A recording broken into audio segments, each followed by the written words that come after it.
Kajian Fathul Bari Syarah Kitab Sahih Al-Bukhari. Judul besarnya Kitabul Azan. Sudah sampai ke rangkaian bab kaifiyat salat. Bab ke 102 sekarang ya. Babul qiraati fil isya'i, ya, bab bacaan pada waktu sholat isya. Ini 3 bab, 101 yang kemarin, 102 yang sekarang nih, dan 103. Dari bab ke 100 ya. Jadi 4 babnya tentang bacaan pada waktu sholat isya. Bab ke 100 tentang jaharnya bacaan pada sholat isya. Yang kemarin 101 pada waktu sholat isya membaca surat yang di dalamnya terdapat ayat sajdah. Ya, artinya boleh ya, pada waktu sholat isya membaca surat yang di dalamnya ada ayat sajdah. Yang Rasulullah SAW sendiri ketika sholat isya, ya, di dalam hadisnya kemarin membaca surat Al-Insyiqaq. Nah, di dalam surat Al-Insyiqaq itu ada ayat sajdah, yaitu ayat ke-21. Dan ketika bacaan beliau sampai kepada ayat tersebut, beliau sujud tilawah. Yang kemudian itu diikuti oleh Abu Hurairah. Ya, di mana Abu Hurairah ini sahabat yang mengatakan, akulah orang yang sholatnya paling mirip Rasulullah SAW. Ternyata Abu Hurairah mengikuti hal tersebut pada waktu sholat isya membaca ayat sajdah dan sujud tilawah. Makmumnya, ya, tabi'in makmumnya. Ternyata ada Abu Rafi kemarinnya yang mengisahkan hadis ini, tabi'in, dari golongan tabi'innya, namanya Abu Rafi. Ketika Abu Hurairah melakukan demikian, yaitu sujud tilawah di dalam sholat. Selesai sholat, dia bertanya kepada Abu Hurairah, itu sujud apa? Abu Hurairah menjawab, aku pernah mengerjakan sujud tersebut ketika bermakmum kepada Abul Qasim, kepada Rasulullah Sallallahu Alaihi Wasallam. Kemudian fala azalu asjudu biha hatta alqahu. Ya, maka aku terus menerus mengerjakan sujud tersebut, ya, setiap kali bertemu dengan ayat sajdahnya ini, jadi baik di dalam sholat ataupun di luar sholat. Ya, apabila sampai ke bacaan Qur'annya, bacaan suratnya sampai kepada ayat sajdah, maka, ya, kata Abu Hurairah, aku terus menerus mengerjakannya, yaitu melakukan sujud tilawah. Nah, sekarang nih bab yang berikutnya itu aja sekalian ulasannya yang barusan. Jadi ada 4 bab nih ya, Imam Bukhari tentang bacaan pada waktu sholat isya. Bab ke 100 tentang jaharnya bacaan pada sholat isya.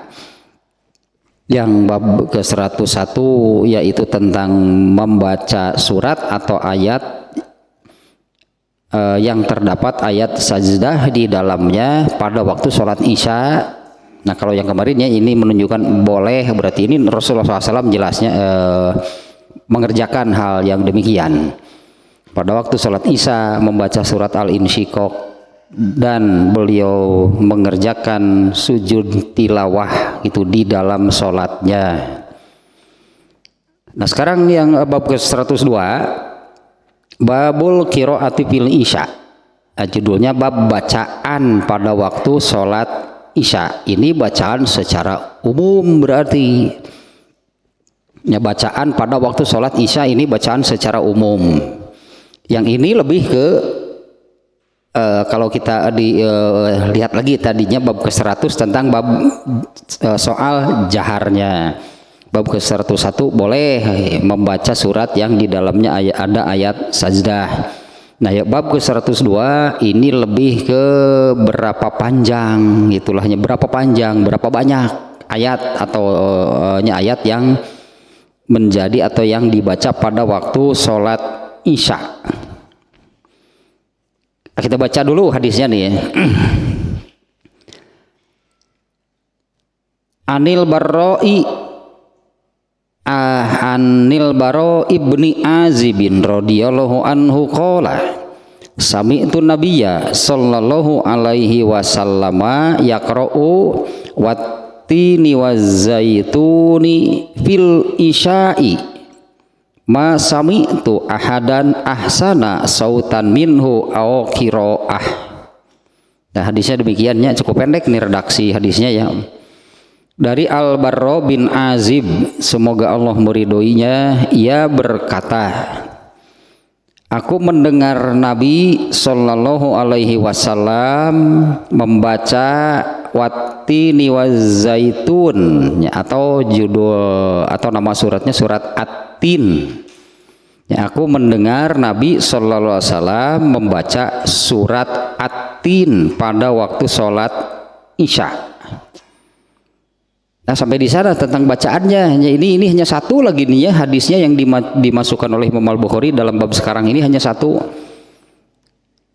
Lanjutan dari ini redaksi hadisnya adalah Al-Barra selanjutnya mengatakan masami tu ahadan ahsana sautan aw minhu aw qiraah. Aku tidak mendengar seorang pun yang lebih bagus, yang lebih indah suaranya atau bacaannya. Jadi bacaannya, bacaan Qur'annya dan suaranya sangat indah. Berartinya kalau Rasulullah membaca Qur'an itu bacaannya sangat indah. Yang menyentuh hati lah itunya.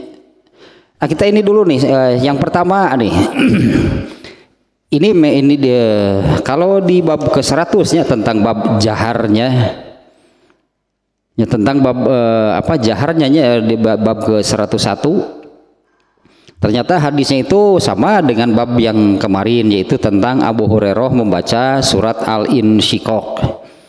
Nah, di hadis yang kedua di bab ke-100 ternyata sama hadisnya dengan bab yang sekarang. Alah, ini Imam Bukhari-nya. Jadi begini nih, bab ke-100 judulnya tentang bab jaharnya bacaan pada waktu sholat Isya. Hadisnya ada 2. Kemudian bab ke-101 hadisnya 1, itu hadis pertama yang di bab ke-100 diulang berarti. Nah, sekarang ini bab ke-102 hadisnya ada 1, itu hadis kedua dari bab ke-100.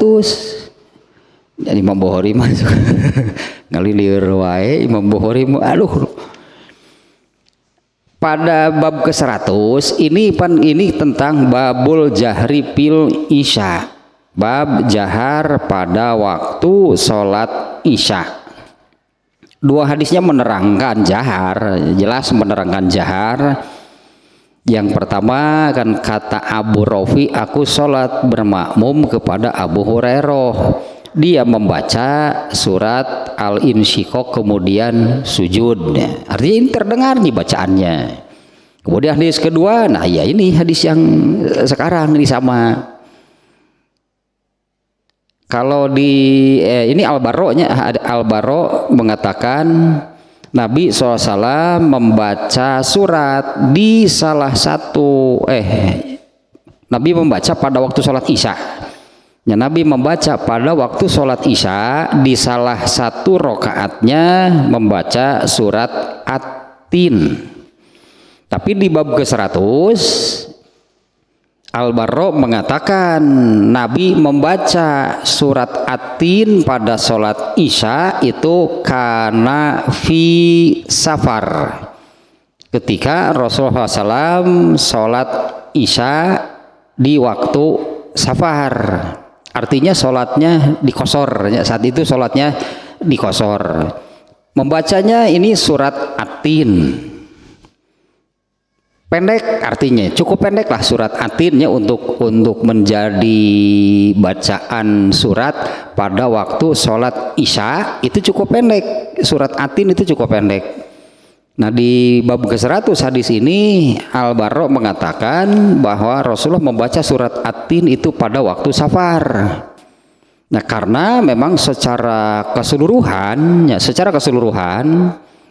Rasulullah SAW itu pada waktu sholat kosor, sholatnya kosor, artinya ketika beliau sedang safar, beliau mengkosor sholatnya. Nah, suratnya itu tidak panjang.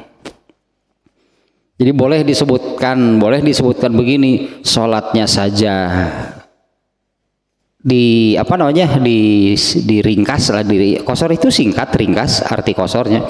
Jadi sholatnya saja kita menyebut begini, dari 4 saja dikurangi jadi 2, malah baca surat yang panjang.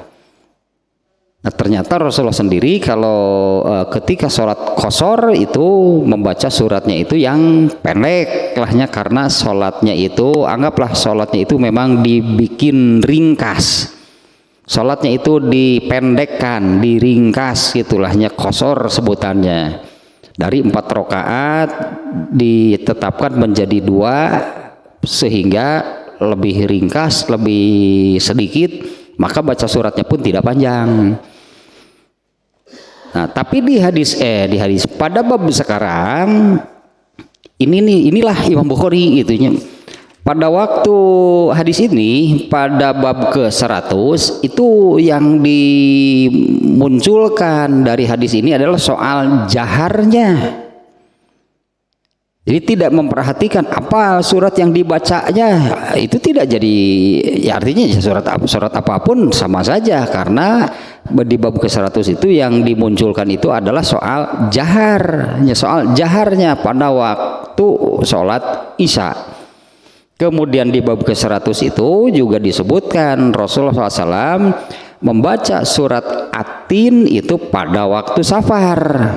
Nah, karena pada waktu safar itu memang kan sholatnya diringkas, dipendekkan, dipersingkat, anggaplah demikiannya sholat kosor, maka baca suratnya juga yang pendek. Tapi di bab ini Imam Bukhari memuat lagi hadis tersebut, tapi di sini tidak ada safarnya. Sekali lagi nih di dalam hadis yang sekarang, Al-Barra mengatakan, aku mendengar Nabi Shallallahu Alaihi Wasallam membaca surat At-Tin pada waktu sholat Isya, tidak menyebut sedang safar. Lanjutannya dari Al-Barra lanjutannya Al-Barra mengatakan, aku tidak mendengar seorang pun yang bacaannya lebih bagus, bacaannya lebih indah, suaranya yang lebih indah daripada Rasulullah SAW. Nah, tidak menyebut-nyebut kosor. Nah, soal ininya dulu nih, bahwa Imam Bukhari di dalam hadis ini tidak memuat kata-kata fi safarnya. Berarti Imam Bukhari di sini ini mengambil secara keseluruhan, secara umum lah jadinya. Secara umum Rasulullah SAW itu pernah membaca surat At-Tin pada waktu sholat Isya. Ya, dengan mengesampingkan fi safarnya, memang di sini tidak ada kata-kata tersebut. Meskipun ininya di hadis di hadis yang disimpan di bab ke-100 ini pada waktu safar. Nah, juga merujuk kepada di bab keberapa ini memang ya inilah Imam Bukhari sering memuat satu hadis di beberapa bab gitulah. Ya, satu hadis itu dimuat di beberapa bab. Ini diantaranya nih yang terdekat. Hadis yang kedua ini di bab ke-100 ini hadisnya. Bab ke-101 itu hadisnya juga dimuat di bab ke-100. Artinya ada pengulangannya, satu hadis dimuat di beberapa bab. Yang ini pun nih, hadis yang ini pun oleh Imam Bukhari dimuat di beberapa bab. Karena memang dari kejadian tersebut banyak hal gitunya, banyak apa namanya? Bukan masalah sih, jadi apanya, banyak poinnya gitunya di dalam hadis tersebut, yaitu hadis yang menerangkan Mu'adz bin Jabal ketika mengimami satu kaum di satu masjid, dia membaca surat Al-Baqarah yang pasti panjang tentunya kalau Al-Baqarah. Pada satu kejadian kebetulan, berarti kan ini kan tidak tiap hari terjadi, berarti pada satu, makanya sampai diriwayatkan gitu, karena ada kejadian di dalam satu kesempatan berjamaah Mu'adz bin Jabal membaca surat Al-Baqarah, ternyata ada yang memiliki keperluan yang harus segera dilaksanakan. Akhirnya kan orang ini memutuskan untuk memisahkan diri dari berjamaah. Alasannya karena Mu'adz membaca suratnya terlalu panjang. Orang ini memisahkan diri, kemudian Mu'adz mengatakan dasar munafik. Itu kan kejadiannya nih ya. Dasar munafik, orang ini kan nggak enak, berat, bukan lagi nggak enak, berat dikatakan demikian. Kalau dikatakan munafik pada saat itu, jelas kan munafik itu kafir yang berpura-pura masuk Islam, yang pemimpinnya Abdullah bin Ubay. Bagaimana perasaan sahabat apabila dikatakan munafik, artinya dikelompokkan bersama mereka. Orang ini kemudian laporan kepada Rasulullah. Alasannya jelasnya mengapa memisahkan diri. Mu'adz membaca surat terlalu panjang, yaitu surat Al-Baqarah. Padahal yang memisahkan diri hanya satu orang. Ini pun karena ada keperluan, yang makmum yang lainnya enggak memisahkan diri. Tapi oleh Rasulullah kemudian kan yang ditegur itu kan Mu'adz bin Jabal dengan membaca surat terlalu panjang. Nah, Imam Bukhari di sini memasukkan hadis ini tanpa memasukkan kata-kata fi safarnya gitunya. Nabi membaca surat At-Tin itu pada waktu safar. Artinya Imam Bukhari mengambil pelajaran atau mengambil kesimpulan bahwa bacaan sholat isya itu jangan terlalu panjang, terutama nih apalagi meskipun sekarang ini kan sudah nggak ada, mungkin sudah nggak adanya yang berjamaah isya sengaja di akhir, itu mungkin sekarang sudah nggak ada. Di masjid mana yang ada demikian? Ya tidak menemukan itunya ya di masjid yang apa namanya yang saya tahu lah gitu ya, tidak menemukan. Ada satu masjid yang semuanya sepakat kalau sholat isya itu dikerjakannya di akhir. Nah kalau dikerjakan di akhir, baca suratnya panjang, habis nanti waktunya. Sementara kan setelah sholat isya itu kan ada rawatib. Setelah isya itu kan setelah sholat isya ada rawatib pada isya. Sholat isyanya diakhirkan, baca suratnya panjang, bisa-bisa nggak cukup waktunya untuk rawatib. Ya, maka Imam Bukhari ini Imam Bukhari mengulang hadis yang sudah dimuat oleh beliau ini di bab ke-100, yaitu Rasulullah SAW membaca surat At-Tin pada waktu sholat isya. Kalau di sana di bab ke-100 disebutkan pada waktu safar. Tapi di bab ke-100 ini kan bukan soal membaca suratnya apa, bukan di dalam safar atau enggak, itu enggak jadi tidak terlalu jadi perhatian. Karena di bab ke-100 itu yang dimunculkan soal jaharnya bacaan Rasulullah SAW pada sholat Isya. Nah kalau yang sekarang ini judulnya adalah babul kiroah. Nah ini berapa banyak, berapa panjang surat yang dibaca pada waktu sholat Isya. Ternyata Imam Bukhari memasukkan hadis ini lagi, yaitu Imam Bukhari Rasulullah SAW membaca surat Atin pada waktu sholat Isya. Ini berisyarat artinya membaca surat pada waktu sholat Isya jangan terlalu panjang. Nah pada kejadian tadi, pada kejadian Muaz mengimami sholat Isya membaca surat Al-Baqarah yang kemudian lah ada tragedi sebetulnya.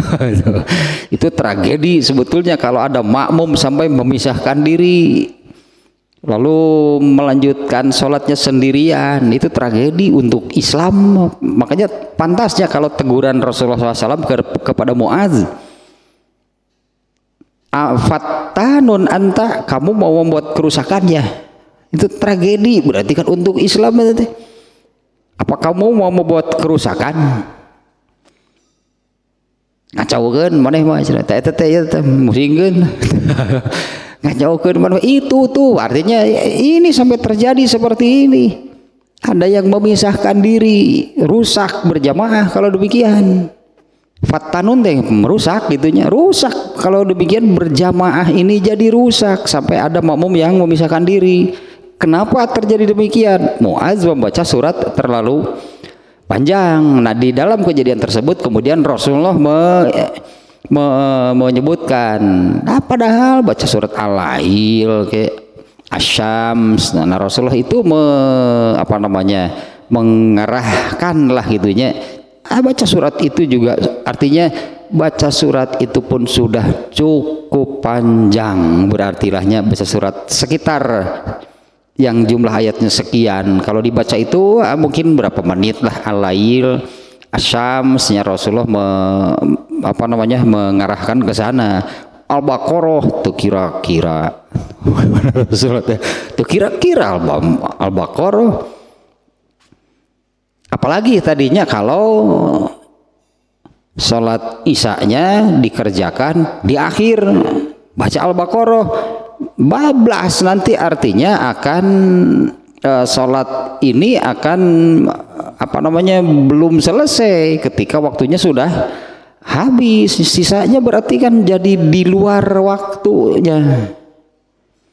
Ya berarti kan sisanya ini berarti jadi di luar waktunya kan. Belum lagi kan setelah sholat Isya ada rawatib. Kalau sudah habis waktunya hilang kesempatannya, berarti salat rawatibnya berarti hilang. Ini diantaranya nih atau sedikitnya salat rawatib untuk salat wajib yang berkaitan langsung dengan salat wajib, mungkinlahnya salat rawatib itu kaitannya dengan salat wajib, yaitu yang qabla zuhur dan ba'danya, ba'da maghrib, ba'da isya, dan qabla subuh. Ya, para ulama menamainya rawatib. Rawatib itu dari para ulama, bukan Nabi yang menyebut nama tersebut. Diberi nama demikian. Salat rawatib itu artinya salat yang selalu dikerjakan. Arti rawatib itu rutin, kontinu, konsisten gitu. Rawatib itu demikian artinya. Nah maksudnya para ulama memberi nama salat tersebut dengan rawatib itu ya, sesuai dengan karakternya. Salat rawatib itu demikian, jangan ditinggalkan salat rawatib.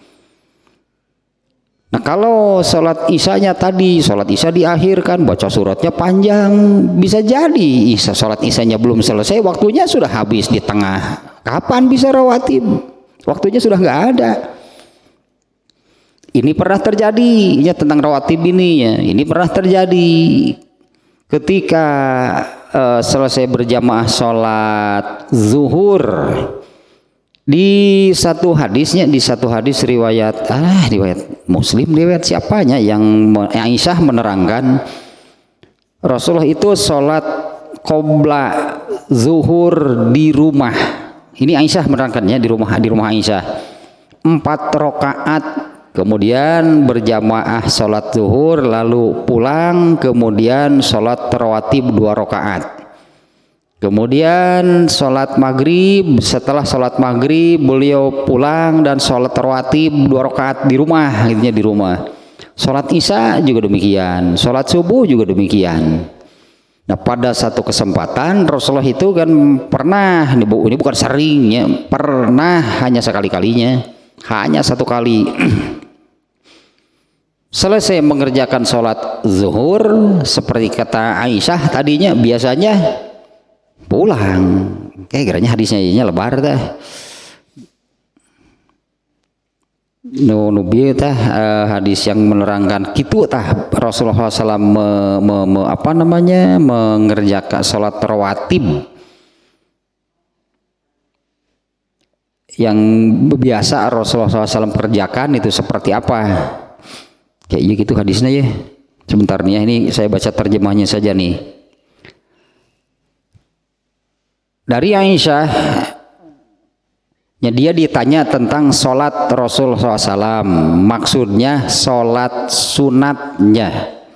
Aisyah menjawab, beliau sholat di rumahku 4 rakaat sebelum zuhur, kemudian keluar dan sholat mengimami orang-orang. Seusai sholat, beliau melaksanakan 2 rakaat sunat. Dan setelah mengimami sholat maghrib, karena kalau asar kan nggak adanya. Setelah mengimami sholat maghrib, beliau masuk rumah dan sholat 2 rakaat. Kemudian mengimami sholat isya, lalu masuk ke rumahku untuk mengerjakan sholat 2 rakaat. Nah, ini diantara nih ya, hadisnya masih ada lanjutannya, tapi ini tentang rawatib sampai di sana di hadis ini. Sekali lagi ininya Aisyah mengatakan beliau sholat di rumahku 4 rakaat sebelum zuhur, karena Rasulullah selalu sholat di rumah, sholat rawatib di rumah, karena rumahnya kan nempel ke masjid. Rumah Rasulullah itu kan nempel ke masjidnya, pintunya itu langsung berbatasan dengan masjid. Jadi kalau beliau keluar rumah itu langsung ke masjid, berarti keluar rumah itunya. Jadi Rasulullah itu membaca doa sebelum masuk masjidnya di mana? Di rumah. Rasulullah itu membaca doa sebelum masuk masjidnya di rumah. Ya, karena doa sebelum masuk masjidnya sebutannya kan doa sebelum masuk masjid, berarti dibacanya sebelum masuk masjid. Nah, sementara Rasulullah itu kan antara rumah dan masjidnya itu langsung berbatasan. Jadi beliau itu di rumah membaca Allahumma ftah lana abwaaba rahmatika, kemudian melangkah masuk masjid mendahulukan kaki kanan.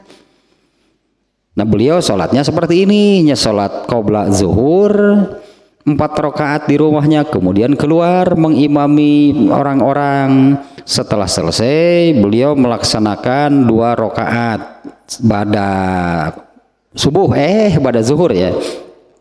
Kemudian setelah mengimami sholat maghrib, beliau masuk rumah dan sholat 2 rakaat.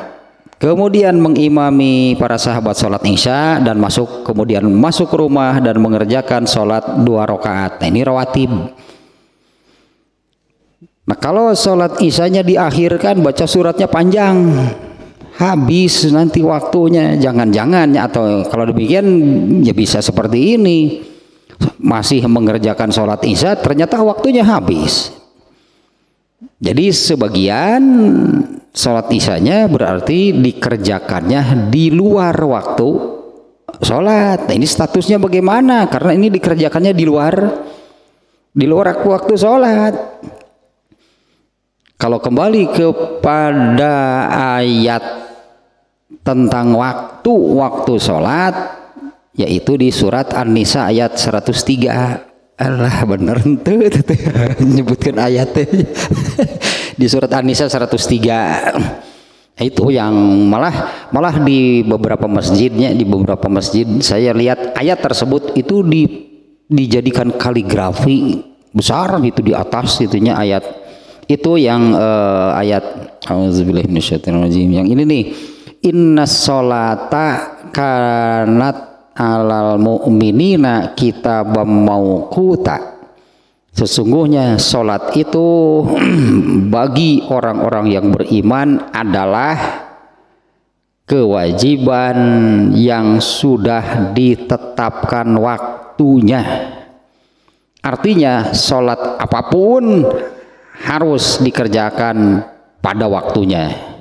Tidak boleh ada sholat yang dikerjakan bukan waktunya.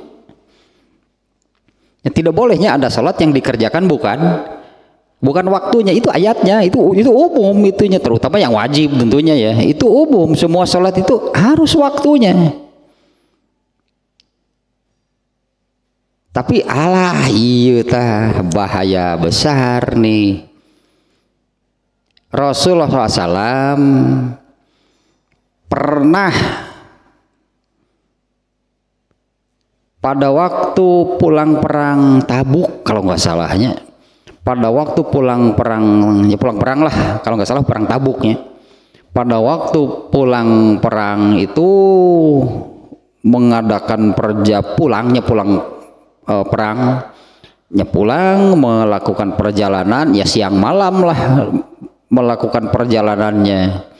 Nah pada waktu melakukan perjalanan malam hari, ada sahabat yang usul, Rasulullah bagaimana kalau istirahat dulu ya, karena sudah capeknya melakukan perjalanan itu kan pasti menguras tenaga. Rasulullah SAW itu juga merasa capek sebetulnya, tapi saat itu sudah dekat ke waktu subuh. Itu yang Rasulullah khawatirkan, tanggung lah gitu kurang lebihnya, mungkin kalau ini terjemah bebasnya, tanggung ini waktu subuh sudah dekat. Kalau istirahat sekarang, nah kita mau bangun jam berapa? Ya meskipun Rasulullah sendiri sudah merasa capeknya, merasa samalah dengan yang lainnya. Kemudian Rasulullah tapi ya ya kita istirahatlah. Tapi kan harus ada satu orang yang tidak tidur, supaya gitu nanti begitu masuk waktu subuh, bangunkan semuanya untuk berjamaah salat subuh. Saat itu yang menyanggupi Bilal. Saya Rasulullah nggak akan tidur, silahkanlah kalau yang lain mau istirahat. Ya kalau begitu aman, itulah Rasulullah kan langsung aman lah, nanti ini ada nih yang akan membangunkan. Semuanya tidur, tinggallah Bilal sendirian tidak tidur. Emang Bilal nggak capek? Kurang banyak sama. Asalnya jalan-jalan, katakanlah Bilal itunya jalan-jalan supaya ini tidak ngantuk, tapi kan capek. Kemudian duduk bersender, kemudian gelepak, Bilal juga ketiduran, semuanya tertidur. Dan yang pertama kali bangun adalah Rasulullah SAW sendiri, itu pun karena sudah tersengat matahari, entah jam berapa. Rasulullah kaget, iya itunya ini kesiangan. Rasulullah bangun dan yang pertama kali dibangunkan oleh beliau itu Bilal. Rasulullah membangunkan Bilal. Begitu Bilal, kumaha cerita? Gimana ini? Katanya kamu sanggup untuk ini tidak tidur, sanggup terjaga, nanti mau membangunkan semuanya. Ya ampun-ampunan lah gitu Bilal meminta maaf. Tapi Rasulullah paham. Kemudian Rasulullah kan membacakan ayat bahwa yang namanya tidur itu kan sebetulnya Allah mengambil ruhnya. Artinya apa salah Bilalnya? Bukan. Nah kemudian Rasulullah SAW semuanya bangun, lalu wudhu, kemudian sholat qobla subuh, lalu sholat subuh berjamaah.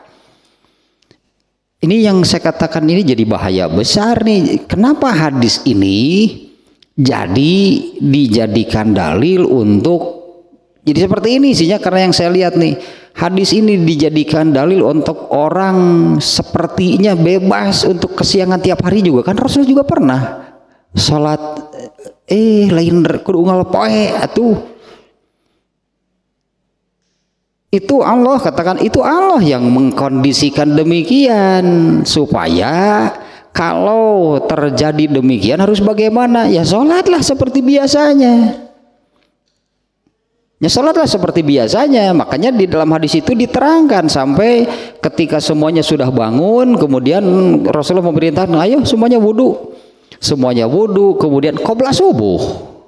Kemudian mengerjakan qobla subuh, setelah mengerjakan qobla subuh lalu sholat subuh berjamaah. Hadis ini dijadikan dalil untuk orang jadi bangunnya terus saja kesiangan dengan mengatakan, oh, kan Rasulullah juga pernah. Dan dianggap apa namanya jadi seperti goyonan. Hanya bedanya kalau Rasulullah itu pernah, kalau kita ini sering. Di sini dihampang ngomong gitu.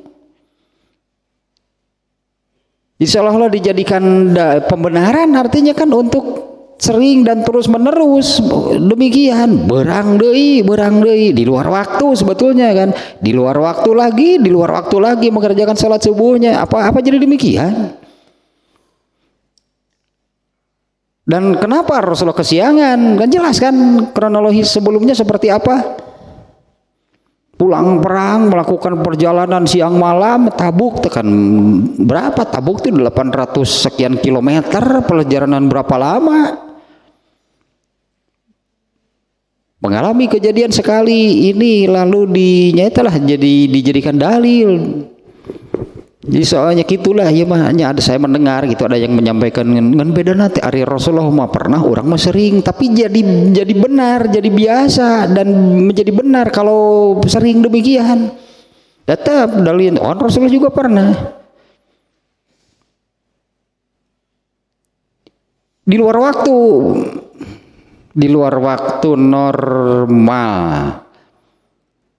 Nah, Rasulullah itu sah nggak sholatnya? Sholat subuh setelah ya sholat subuhnya tadi kan bangunnya itu karena kena matahari. Sah nggak sholatnya? Itu waktunya bukan? Kan hadisnya hadis ayatnya kan inna sholata kanat alal mu'minina kitabam mauquta. Sesungguhnya sholat itu adalah bagi orang-orang yang beriman adalah kewajiban yang sudah ditentukan waktunya. Nggak bisa sholat, nggak boleh, tidak sah sholat bukan waktunya. Bisi contohnya sholat id tanggal 30 Ramadan sah tuh. Sholat id tanggal 30 Ramadan lah itu lain waktuna tuh. Tidak sah. Atau besoknya tanggal 2 Syawal boleh nggak? Semuanya sholat itu pada waktunya. Sholat wajib tentu saja sudah masing-masing sudah ditetapkan waktunya. Nah pada kejadian tadi sah nggak sholatnya Rasulullah dan para sahabat? Itu waktunya bukan. Kalau bukan waktunya tidak sah. Itulah waktunya bagi orang yang ketiduran. Waktu sholatnya itu adalah di saat dia bangun. Berdasarkan hadis ini kan, rufi'al qalamu an salasin. Allah mencabut kewajiban dari 3 macam orang. 1 dari anak-anak hingga dia balik. Artinya sebelum balik Allah belum membebankan kewajiban. Dari anak-anak hingga dia balik, dari orang yang tidur hingga dia bangun, dari orang yang hilang ingatan hingga dia ingat. Ya hilang ingatan mah ya orang hilang ingatan apa? Lupa kan, orang hilang ingatan itu kan lupa. Bisa lupa, bisa pingsan, bisa gila hingga dia ingat. Nah saat itu Rasulullah ketiduran. Waktu Rasulullah tertidur, salat subuh itu dicabut oleh Allah kewajibannya. Kena itu ketika beliau bangun. Makanya begitu bangun, eta waktuna mengerjakan salat subuh. Tapi dengan catatannya jangan mengatakan beda nanti Rasulullah mau pernah sekali kalau kita sering. Tapi jadi benar sering nanti. Itu mau pembenaran namanya, itu bukan mengamalkan dalil.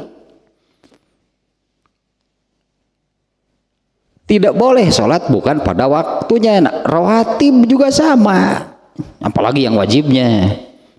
Ya, rawatib juga sama, karena rawatib ini kan sholat sunat yang terkait langsung dengan sholat wajib. Jadi sholat wajib pun harus pada waktunya. Kalau qabla zuhur misalnya dikerjakan sebelum masuk waktu zuhur, itu tidak boleh, belum waktunya, belum ada.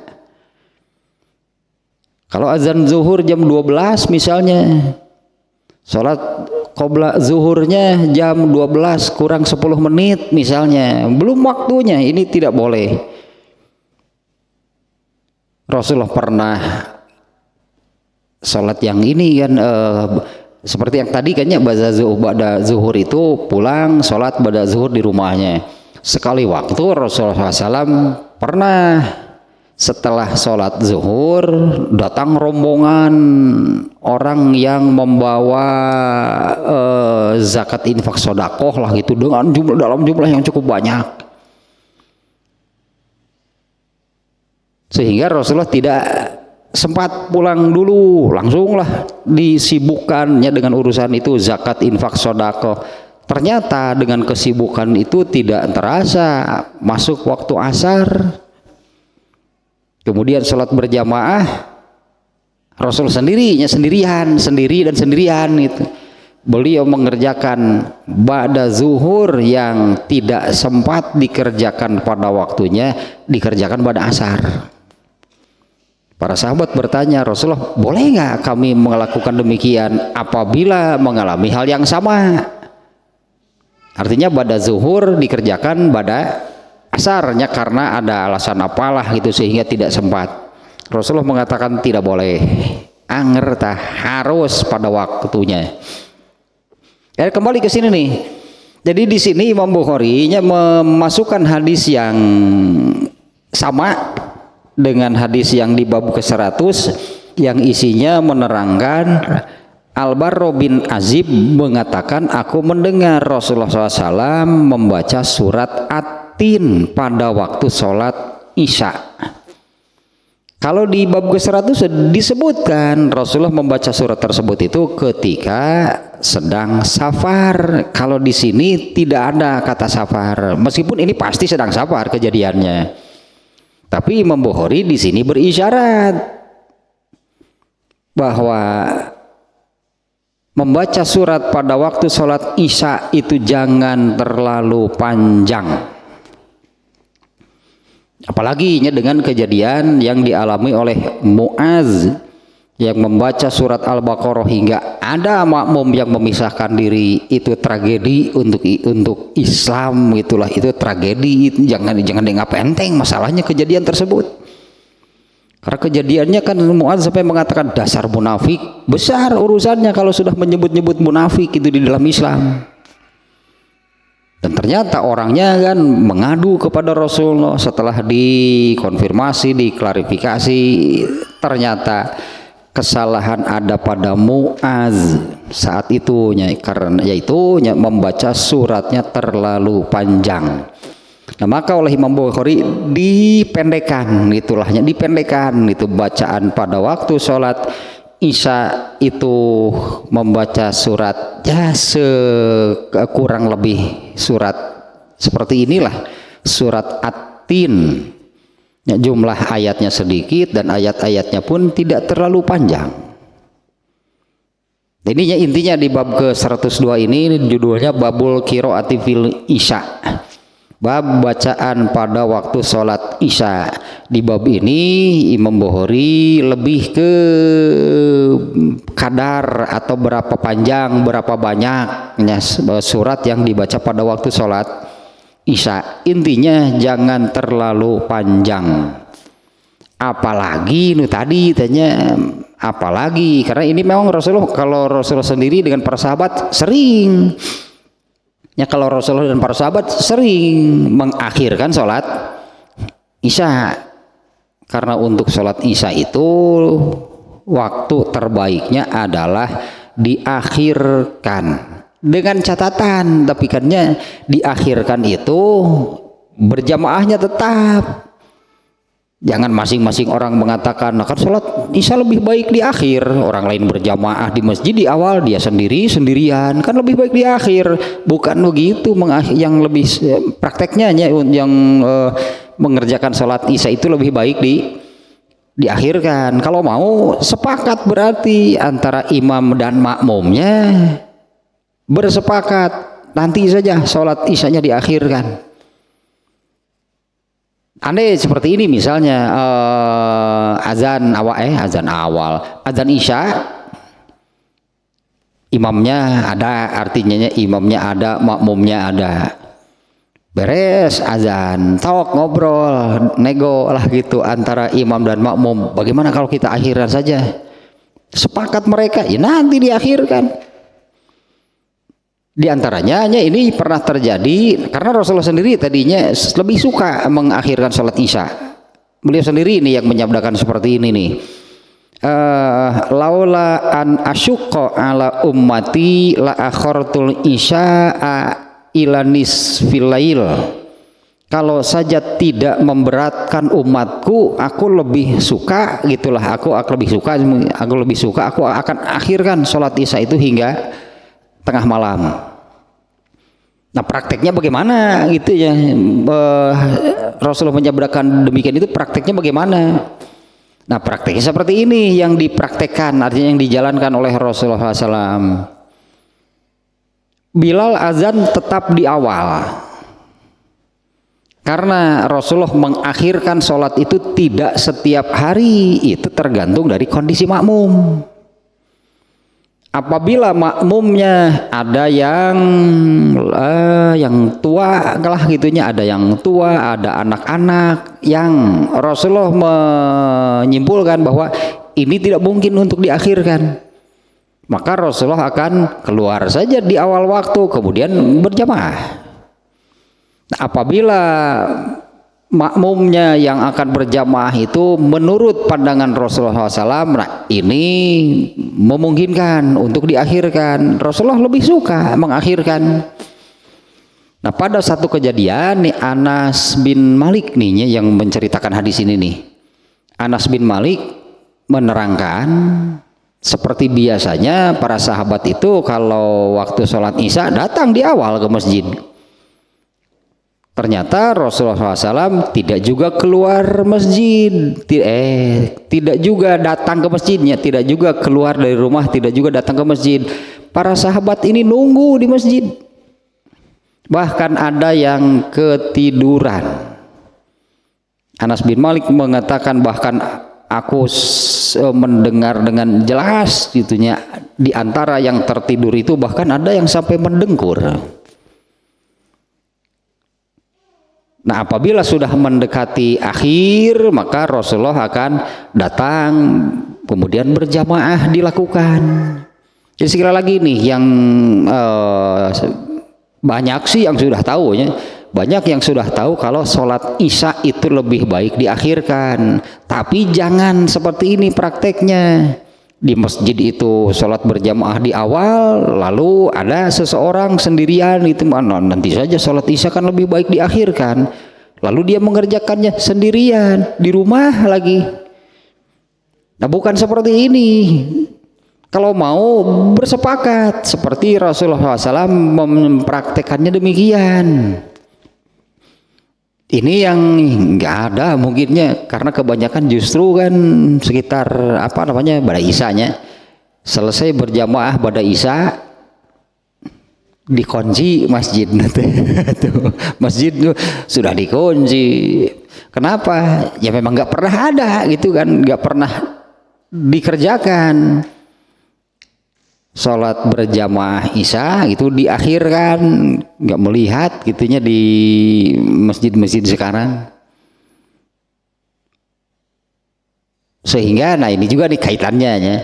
Sholat yang paling berat bagi orang munafik, munafik itu asli lah katakannya, dulu di zaman Rasulullah munafik aslinya, munafik itu kan kafir yang berpura-pura masuk Islam. Itu ada beberapa orang ya, pemimpinnya adalah Abdullah bin Ubay. Karena mereka ini berpura-pura masuk Islam, maka mereka kan harus kelihatan berjamaah. Karena para sahabat itu pasti berjamaah. Nah kalau para sahabat kan sholatnya pasti berjamaah. Nah kalau tidak berjamaah pasti mereka ketahuan. Nah Rasulullah SAW menyabdakan bahwa sholat yang paling berat untuk orang munafik itu adalah sholat isya dan subuh. Nah yang sholat berat itu bukan jumlah rokaatnya. Kalau jumlah rokaatnya dengan zuhur juga sama kan 4. Tapi waktu nih oleh Rasulullah itu lebih suka mengakhirkan sholat isya. Ripuh tak orang munafik mana udah niat beri nage. Mereka tidak benar-benar berniat untuk mengerjakan sholat. Mereka kafir. Mereka ikut berjamaah itu hanya supaya tidak ketahuan kekufuran mereka. Maka ketika sholat isya itu diakhirkan bagi orang munafik berat bagi mereka. Kemudian sholat subuh juga sama. Mereka itu tidak ingin, itu tidak mau sebetulnya. Kudu hudang subuh jeung tiris jeung naon teh bagi mereka kepentingannya apa? Harus bangun subuh. Malas mereka sebetulnya gitu aja, berat untuk mengerjakan sholat isya dan subuh. Ternyata untuk orang Islam juga sama. Sholat yang berat itu adalah sholat isya kalau diakhirkan. Kalau di awal sebetulnya enggak ada berat-beratnya sebetulnya. Tapi tetap saja tidak mau datang. Lebarnya gitu mah. Kalau ini sudah jelas sih sebetulnya masalahnya. Ada satu hadis yang seperti ini nih kurang lebih nih. Apanya saya lupa lagi nih keywordnya nih. Mudah-mudahan nih ketemu nih.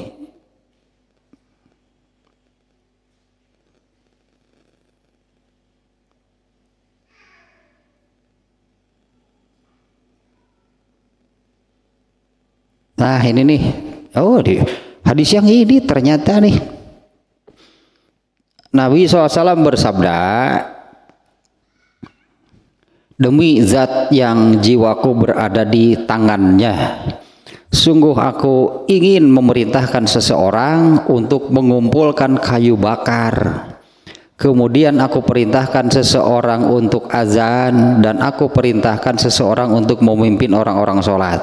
Sedangkan aku akan mendatangi orang-orang yang tidak ikut sholat berjamaah, lalu aku bakar mereka. Asli ya di sini. Lalu aku bakar mereka. Ternyata di sini ada lanjutannya nih.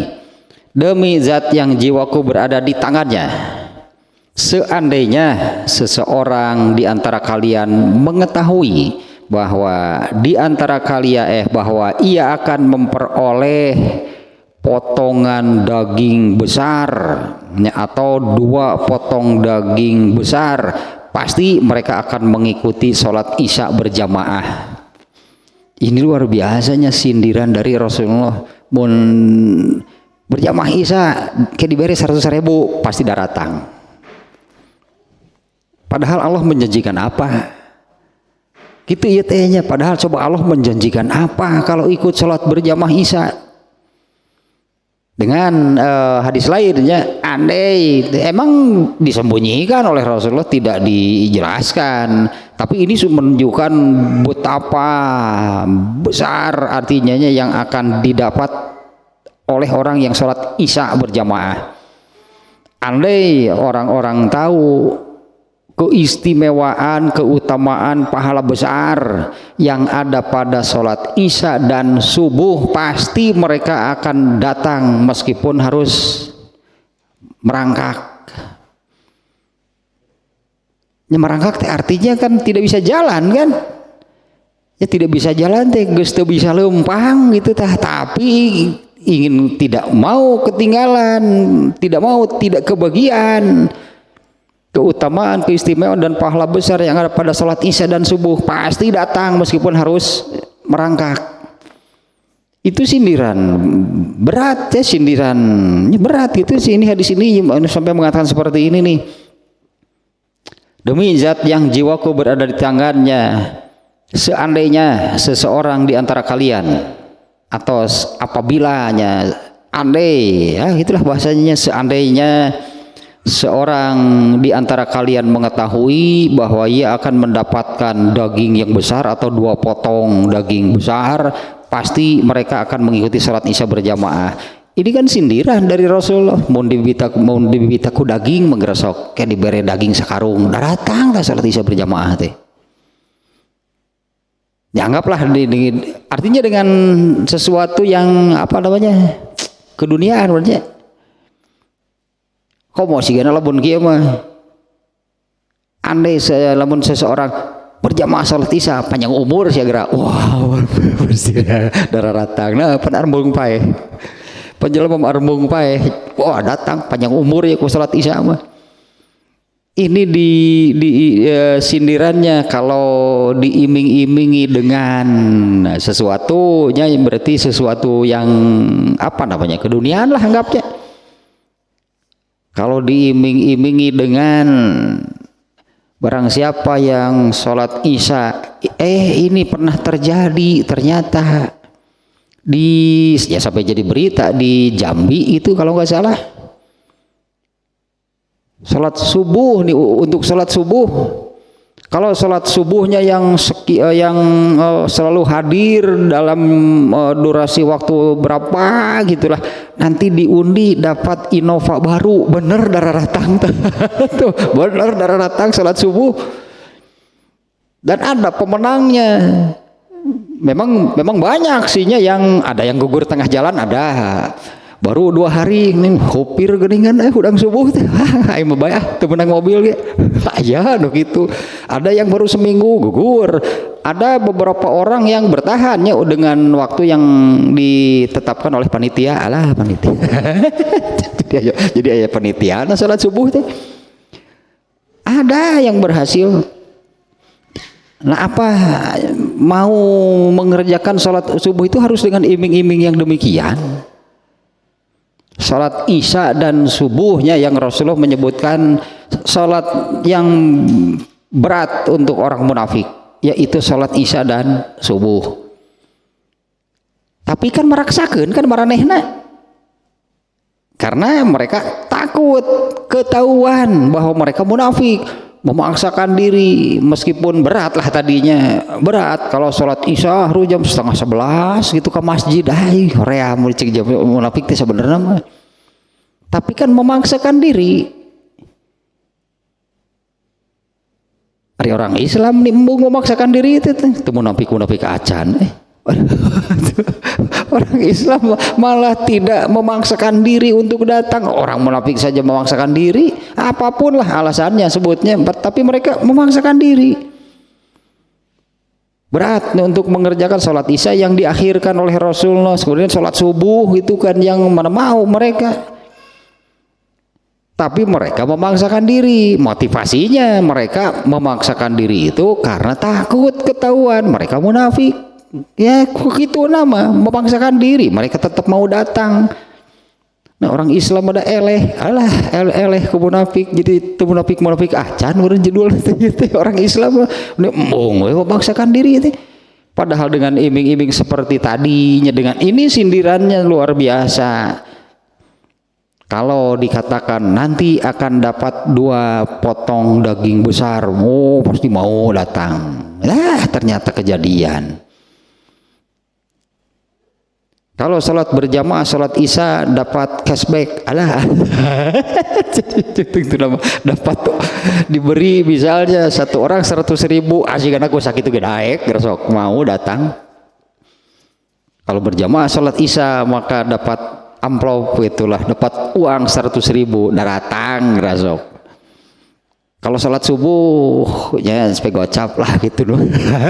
Kalau sholat subuh udah lebih berat ya, dapat uangnya 150.000, pinuh masjid. Iya cah berdasarkan hadis Nabi. Seandainya seseorang tahu bahwa dia akan mendapatkan 2 potong daging besar, pasti mau datangnya pasti mereka akan mengikuti sholat isya berjamaah. padahal yang dijanjikan Allah tak terhingga. Yang dijanjikan Allah kan tidak terhingganya untuk sholat berjamaah. Di antara adalah 27 teh geningan atau Arafah hadisnya ge. Bahkan ini nih kenal aja ieu pada resi ya Pak bisa kayak beres airnya geus geusan. Bisa geusan hayu. Ya lebar ya. Ieu jadi pohon deui bitir ka mana gitu. Bener ieu mengajak geusan juga nama. Oh ini nih. Amal yang paling dicintai oleh Allah itu adalah amal yang wajib. Pahalanya Allah memberi sangat besar berarti untuk yang wajibnya dibandingkan dengan yang sunat ya. Amal yang paling Allah cintai itu adalah amal yang wajib gitu, yang hukumnya wajib. Pasti Allah akan memberi pahala sangat besar lahnya untuk ibadah yang wajib. Nah kemudian kita lihat yang ini sholat subuh itu kan ada rawatibnya qabla subuh, sunat tentu hukumnya rawatib itu bukan wajib. Sholat rawatib ini sunat. Untuk sholat subuh yang ada sholat rawatibnya itu adalah sebelumnya kita mengenal dengan qabla subuh. Untuk qabla subuh saja ya Rasulullah kan menyabdakan rakaatani qoblal fajri khairun minad dunya wa ma fiha. 2 rakaat qabla subuh itu lebih baik dari dunia dan isinya. Kalau salat subuhnya entah seperti apa pahalanya.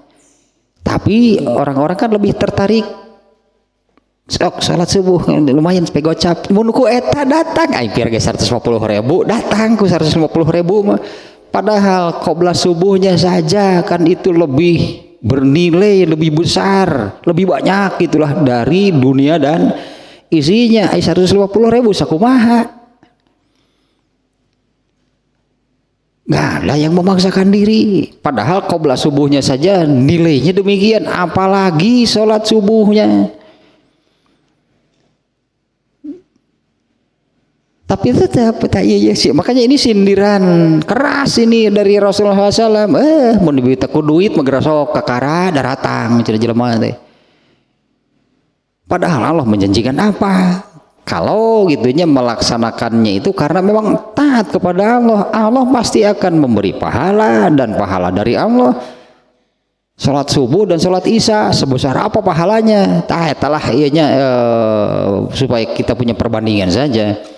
Qabla subuhnya saja lebih bernilai, lebih besar, lebih mahal gitulahnya, lebih apalah pokoknya dari dunia dan seluruh isinya. Ada dunia dan seluruh isinya sabarahaeun. Ayeuna tanah satu muak wae sabaraha, ini dunia dan isinya lebih besar dari dunia dan isinya. Teteh lebar tanya dengan hadis tadi bahwa yang barusan yang terakhir yang ini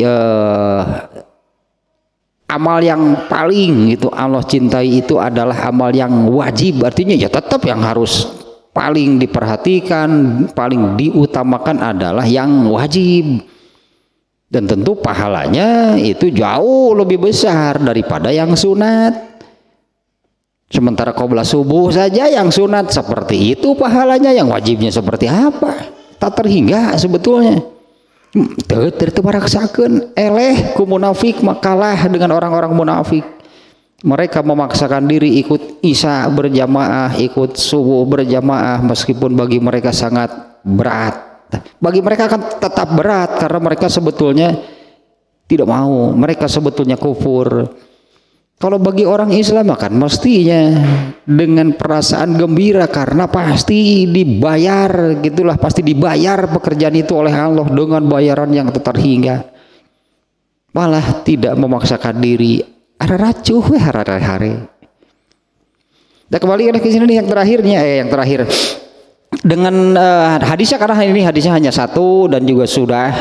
Tapi ini intinya di bab ini Imam Bukhari itu hanya mengarah kepada bacaan pada waktu sholat Isya itu tentang banyaknya atau panjangnya surat atau ayat yang dibaca. Dengan memasukkan hadis ini, Imam Bukhari berisyarat bahwa kalau sholat Isya itu jangan terlalu panjang, apalagi kalau sholat Isyanya diakhirkan.